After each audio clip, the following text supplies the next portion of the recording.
नमस्कार। अब हम जिस महत्वपूर्ण बिंदु की चर्चा करेंगे वह है आपका विऔपनिवेशीकरण। इसके साथ ही साथ इसका जो नेक्स्ट स्टेज है भारतीयकरण, इसकी भी हम चर्चा करेंगे। हमने औपनिवेशीकरण सुना है तो आपको पता होगा कि यह पॉजिटिव शब्द है या नेगेटिव।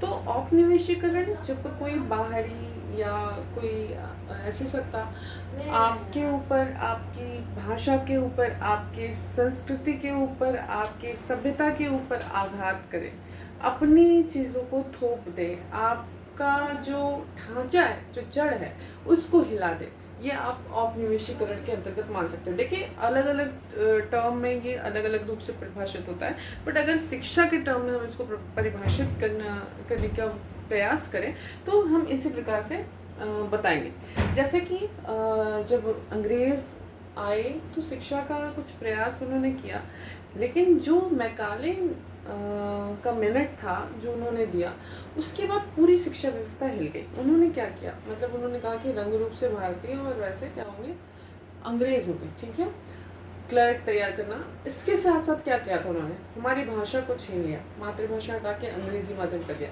हमारी संस्कृति को नीचे दिखाया, हमारे अंदर हीन भावना उत्पन्न की। बहुत सारे लोग जो है सरकारी नौकरी के चक्कर में अपने राष्ट्र के साथ एक तरह से द्रोह ये मान सकते हैं। तो बहुत सारी चीज़ें हुई, हमने प्रीवियस में इसका अध्ययन किया। बट अभी हम विऔपनिवेशीकरण, ठीक है, डी कोलोनाइजेशन की बात करेंगे। यह क्या है, जो डीकोलोनाइजेशन शब्द है, इसका अर्थ है मानसिक गुलामी के ढांचे को उखाड़ के फेंक देना, ठीक है। जो हमारा एक कर सकते हैं कि हम शरीर से तो आज़ाद हो जाते हैं, बट मानसिक रूप से हम नहीं आज़ाद हो पाते। आज भी जब हम किसी अन्य भाषा को उतना महत्व देते हैं, अपनी भाषा के की उपेक्षा करते हैं, अपनी संस्कृति की उपेक्षा करते हैं, तो ये मानसिक गुलामी ही कही जाती है। तो इसको उखाड़ फेंकना ही आपका डीकोलोनाइजेशन होता है, ठीक है। ये किस प्रकार से होता है, अगर हम देखें भाषाई रूप से होता है, ठीक है। जैसे कि रविन्द्रनाथ टैगोर ने कहा कि आप कोई बच्चा है, आप उसको खाना देने के बजाय आप उसको बर्तन से ही सर पीट रहे हो उसका। ये होता है कि आपने उसकी मातृभाषा छीन के उसकी अलग भाषा दे दी, ठीक है। संस्कृति पे आघात से होता है, जैसे हमारे जो धार्मिक ग्रंथ थे, जैसे उन्होंने कहा कि मतलब इन सबको जितने भी इनके हैं उससे ज़्यादा हमारा ज्ञान एक अलमारी में मिल जाएगा, और भी बहुत सारी चीज़ें कही, सुन के सोच के कष्ट होता है। तो संस्कृति पे आघात किया उन्होंने, ठीक है। फिर संरचना पे आघात होता है, पूरी संरचना बदल दी, शिक्षा की जो हमारी व्यवस्था है, मूल्यांकन की, कैसे हम किसी का मतलब सर्वांगीण मूल्यांकन करने के बजाय हम उसके सिर्फ मतलब सूचना और मतलब ज्ञान स्मृति का ही मूल्यांकन करते हैं। तो अगर उसको देखें तो ये ढांचा जो उन्होंने मतलब बनाया हमारे ऊपर, सही बात है कि अगर शिक्षा से नहीं तोड़ते तो हम शायद नहीं टूट पाते, तो उनको पता था। इसके बाद ज्ञान, ज्ञान से कैसे आघात किया, उन्होंने क्या कहा, जैसे विवेकानंद जी ने कहा कि सूचना जो मिल रही है वो ठूसी गई है, ठीक है, वो बिना पचे जीवन भर सड़ेगी। तो उन्होंने कहा कि इसको मतलब ऐसा होना चाहिए कि चरित्र निर्माण करें, मानसिक शांति हो, बुद्धि निर्माण करें, आत्मनिर्भरता हो।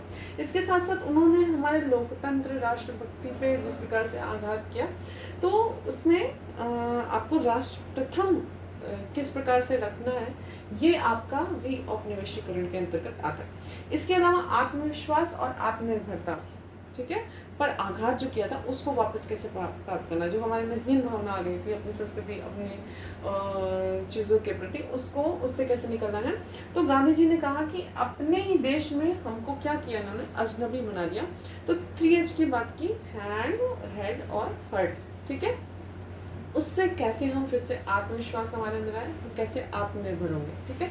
इसके बाद अगर हम इसको व्यापक रूप से इसकी डेफिनेशन देखना चाहें तो आपका फ्रांस फनन है, इन्होंने जो इनकी बुक थी the riches of the earth, तो इन्होंने कहा, अब इसको ध्यान से समझिएगा, यह केवल भौगोलिक रूप से औपनिवेशिक ताकतों को बाहर निकालना नहीं है, यह एक पूरी तरह से नए मनुष्य का निर्माण करने की प्रक्रिया है, जिसके सोचने का तरीका, सपने देखने का तरीका, भाषा उसके अपने वजूद से तय होती है, न कि बाहरी आकाओं से, ठीक है। ये आपका विऔपनिवेशीकरण है। दूसरा एक डेफिनेशन आप देखें, गुंगी का, प्रोफेसर जो गुंगी थे, उनका जो डेफिनेशन है ये है आपका औपनिवेशिक बम का सबसे बड़ा प्रहार लोगों की संस्कृति और भाषा पर होता है। जब किसी समाज से आप उसकी भाषा छीन लेते हैं तो आप उसका पूरा इतिहास, सोचने की क्षमता और आत्मगौरव को छीन लेते हैं। तो आप ये समझ सकते हैं कि हमको औपनिवेशीकरण किस प्रकार से करना है, कि ये मानसिक जो गुलामी है इसके प्रति हम अवेयर हों और इसको तोड़ फेंकें। ठीक है, इसका नेक्स्ट जो स्टेज है वो आपका है भारतीकरण। तो भारतीकरण शिक्षा में देखिए या पूरे समाज में देखिए हमारे कैसे होगा, हम जब अपनी गुलामी से बाहर निकलेंगे, ठीक है, तो हम अपनी चीज़ों के प्रति, हमारी संस्कृति, हमारी भाषा, उसके प्रति हमको गौरव का अनुभव होगा। यही चीज़ हमारी जो भारतीय ज्ञान प्रणाली ICAS NEP 2020 में ही कहा गया, उसके पहले बहुत सारी चीज़ें आई।